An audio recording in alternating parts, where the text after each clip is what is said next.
ವಿದ್ಯುತ್ ವಾಣಿಗೆ ಸ್ವಾಗತ. ನಾನು ಪ್ರಭುದೇವ್.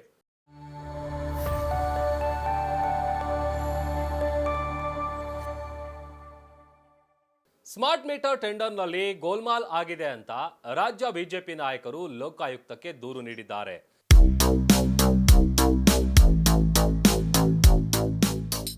ಸ್ಮಾರ್ಟ್ ಮೀಟರ್ ಖರೀದಿಯಲ್ಲಿ ಸಾವಿರಾರು ಕೋಟಿ ಲೂಟಿ ಆಗಿದೆ ಅಂತ ದಾಖಲೆ ಸಮೇತ ಮಾಜಿ ಡಿಸಿಎಂ ಅಶ್ವಥ್ ನಾರಾಯಣ್ ಕಂಪ್ಲೇಂಟ್ ಅನ್ನು ಕೊಟ್ಟಿದ್ದಾರೆ. ಇಲ್ಲಿ ಒಂದು ವಿಚಾರವನ್ನು ನಾವು ಗಮನಿಸಬೇಕು. ಇತರೆ ರಾಜ್ಯಗಳಿಗೆ ಹೋಲಿಕೆ ಮಾಡಿದ್ರೆ ನಮ್ಮಲ್ಲಿ ಈ ಸ್ಮಾರ್ಟ್ ಮೀಟರ್ ಶುಲ್ಕ ಬಹಳ ದುಬಾರಿ ಆಗಿದೆ. ಇನ್ನು ಸ್ಮಾರ್ಟ್ ಮೀಟರ್ನಲ್ಲಿ ಬೃಹತ್ ಅಕ್ರಮ ನಡೆದಿದ್ದು ಟೆಂಡರ್ ಗೋಲ್ಮಾಲ್ನಲ್ಲಿ ಇಂಧನ ಸಚಿವ ಕೆಜೆ ಜಾರ್ಜ್, ಇಲಾಖೆಯ ಅಧಿಕಾರಿಗಳು ಜೊತೆಗೆ ಮಧ್ಯವರ್ತಿಗಳು ಭಾಗಿಯಾಗಿದ್ದಾರೆ ಅಂತ ಆರೋಪಿಸಲಾಗಿದೆ. ಇನ್ನು ಸಚಿವ ಕೆಜೆ ಜಾರ್ಜ್ ವಿರುದ್ಧ ತನಿಖೆ ನಡೆಸುವಂತೆ ಬಿಜೆಪಿ ನಾಯಕರು ಆಗ್ರಹಿಸಿದ್ದಾರೆ.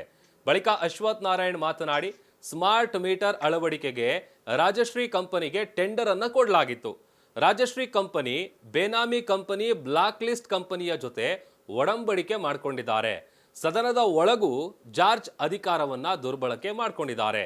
ಕೆಜೆ ಜಾರ್ಜ್ 9 ಸುಳ್ಳುಗಳನ್ನ ಹೇಳಿದ್ದಾರೆ, ಅದಕ್ಕೆ ಉತ್ತರವಿಲ್ಲ ಅಂತ ಕಾಂಗ್ರೆಸ್ ವಿರುದ್ಧ ವಾಗ್ದಾಳಿಯನ್ನ ನಡೆಸಿದ್ದಾರೆ. ಮತ್ತಷ್ಟು ಅಪ್ಡೇಟ್ಸ್ಗಳಿಗಾಗಿ ನೋಡ್ತಾ ಇರಿ ವಿದ್ಯುತ್ ವಾಣಿ.